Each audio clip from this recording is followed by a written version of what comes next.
Welcome to another video from East Beds Bushcraft, the home of #survival.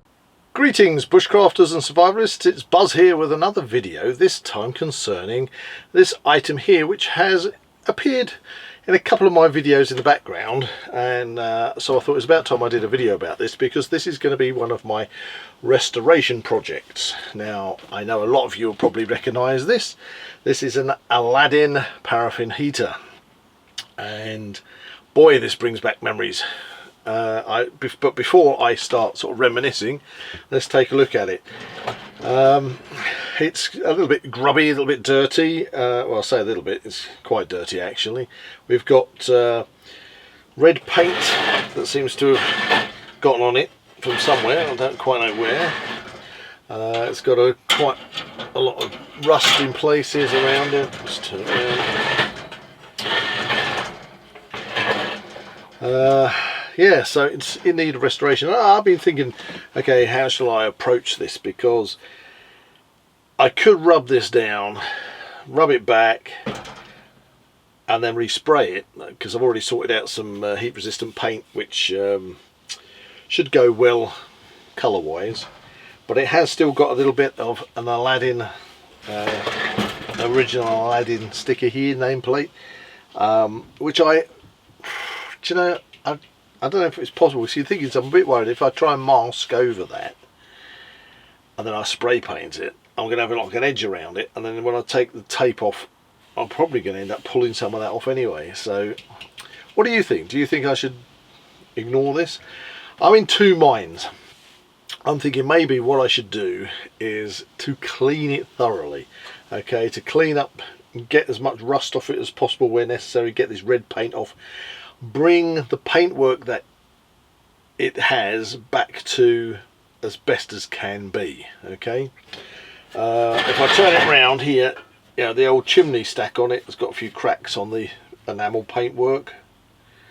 Let's see, there we go, we've got the nameplate. So it's a model H2201 paraffin heater, and if I turn it back and open it up, there you go, the inside's pretty clean.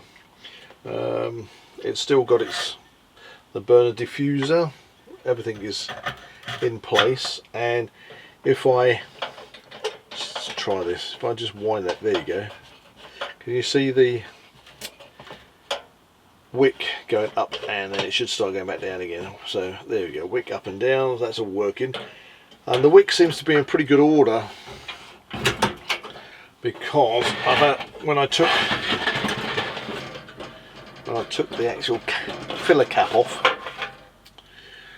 obviously it's bone dry. I don't know when the last time this was lit, probably back in the 70s. Yeah, unfortunately the O-ring around the filler cap, that's all the rubber on it's perished, so I should be able to track one of those down. I have had a look for wicks, but I can see from the tank the wick is in the tank. Yeah, there's plenty of wick there, so I don't need to think about replacing the wick as it is at the moment. And the only other thing that's missing from this is when I was a kid, okay, back in the 70s. I mean, I was born in the 60s, but grew up through the 70s and 80s, being Generation X as I am. There should be a little thing that goes on the top here, which you can scrub the top of the wick, and it kind of cleans the wick, takes the char off it, and just trims the wick to keep the wick even, and that's missing. But I think again it's possible to get those, but otherwise it's intact. And the thing I love about these heaters is that they're more than just a heater. We're coming into, well, we are in autumn now officially in the UK, and I was thinking, well, here I am in the Storatorium, what shall I use to give it a little bit of warmth in the winter time? I could use electric, but I'm trying to keep the Storatorium off grid, so I've got the old inverter pack here which I use for the lights. Fair to say that when I'm doing a video at the moment, I'm running the lights off of an extension lead, because that makes a lovely whirring noise, but normally if I come in I just turn that on and the lights come on, so that makes the storatorium completely off grid. And one of my next projects is to go for solar, get some solar panels on the roof and get the solar power, so yeah, I can have electricity. However, using an electric heater is going to be juicy, whereas using a paraffin heater, well, that brings back so many memories, doesn't it? And I can always pop a window open. I mean, you know, let's think about reminiscing. These Aladdin paraffin heaters are just amazing. One of the things from my childhood that I remember is if you turn the top, you can take the top of the chimney off, and these are actually specially made to cook on. So it's not just a heater, it's a cooker. That was designed to put your saucepan on, whatever it is, casserole, whatever you're doing, and to cook on, which is what happened many times when I was a kid, because back in the 70s, I mean, I'm the first one to admit, I came from a very poor family. My dad was in the Royal Navy, he came out of the Royal Navy, and you know, and he was a flipping hard worker. He did what he needed to do to support his family. So wife and 4 kids, there was 4 of us, and we lived in council house. And my idea in the 70s of going shopping for new clothes was to go to the latest jumble sale that was round at the community hall, because basically that's where I got all my new clothes from, was a jumble sale. Or because I was the youngest of the family and I had an older brother, I'd get the hand-me-downs from him if they fitted. But it didn't matter, it didn't bother me in the slightest. And in the 70s we had an electric meter that took 10p pieces, old-fashioned 10p pieces, and every so often it'd be my job to go and top up the meter with some 10p pieces, because if it ran out, that's it, the electricity went off. The house wasn't, there was no insulation in the house just had cavity walls, wasn't insulated. I remember at some point the council coming and insulating the loft. Apart from that, I grew up with no such thing as double glazing. We just had single glazed windows, which again, they used to freeze up in the winter. You know, the ice on the inside of the glass, because you know, I'd draw pictures in the frost on the inside of the glass. Our heating was a coal fire, so a little coal fire in the lounge with a back boiler, and we had big old radiators in the house, these big cast iron radiators that, yeah, if you touched them, you could burn your hand on the things, you know, but they never felt as if they really, you're not like modern central heating. The house didn't feel like it was like at this constant, people these days like to like constant 18 degrees or whatever, walking around. It's not permitted these days, let's put it this way, that like basic rights would have you believe that you should be able to walk around in your pants in the depth of winter. Anything less than that is inhumane. Well, not being funny, we used to sleep with the windows open in the winter. The heating would go off because the fire had gone out. If you wanted hot water, you needed to get the fire going, which again was a job for me. You know, as a small kid, I grew up, learned how to stoke the fire, how to make the fires, and how to light these kind of paraffin heaters.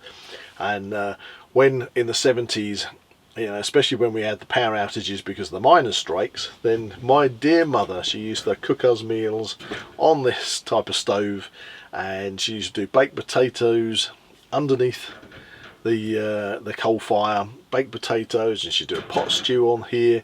And I just remember as a kid, you know, seeing the little blue flames through the window and thinking, wow, this is magical. You know, you come in from, say, Guy Fawkes night, you know, you had a bonfire outside, you'd come in and, oh, you know, you warm yourself next to the paraffin heater.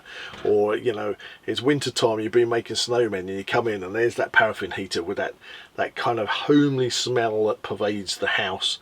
And it was that and the coal fire. And it was a wonderful time, I kid you not. You know, we wanted for nothing. And I'll tell you something else, with just a coal fire and a paraffin heater, our house was never unhappy. It was never mouldy. You know, these days you see these horror stories of people who've got mould in the house, and horror stories of people that can't afford to put their central heating on and things like that. And you know, I find it all a little bit odd, because I think people have lost a little bit. You might disagree with me, because you're probably going to say I'm looking through rose-coloured glasses, and that back in the 70s it was probably horrible. But no, I actually really enjoyed it as a kid. I wanted for nothing, even though we had pretty much nothing. There were times when you know, somebody would knock at the front door, and it was because, you know, back then, you know, you used to say rent. We had a black and white TV which we rented. You know, you had a washing machine that you might rent, or the council officer might be coming around to collect rent and things like that. I don't know, but there was on occasions my mum would grab us and say, hide behind the settee and wait for somebody who's come to knock on the door for collecting some money had gone away, because my dad didn't get paid to the end of that week when they could settle the bills. And yeah, that was life, and it was hard, but we always had clothes, we were always warm, and we were always fed, and we didn't live in a house that was mouldy, we didn't live in a house that was cold. But it's true to say that we didn't live in a house that was 18 degrees all the way through the winter, and we didn't have big flat screen TVs and Disney channels and games consoles and mobile phones with subscriptions and everything, which all seems to be these days the base level of everybody. Everybody has to have Wi-Fi, they have to have central heating and things, otherwise, you know, it's you know, inhumane, as I say. It's you know, you wouldn't treat people like this. But back in the day, these things were lifesavers. So I'm really looking forward to getting this cleaned up and fired up. I'll say I'm not sure whether I should really go as far as to respray it, take it apart and respray it, or just give it a damn good clean and keep, you know, get the rust off it where I can, but keep its age, its patina that's on it. And I'm really looking forward to doing that job, and then having the first, you know, light it up and see what it's like, because that's going to bring so many memories back. Anyway, it's been great that you've tuned in. I don't normally say this on my videos, but I have noticed some people have been subscribing to my channel lately, and I'm really pleased about that. Thank you very much. So if you haven't subscribed, please do. You know, more the merrier. And I look forward to doing more videos in the future. I look forward to get my teeth in. I look forward to you all tuning in, and I'll see you in the next one. Thank you for watching. Please like and share this video, and subscribe to the East Beds Bushcraft channel. See you all again soon.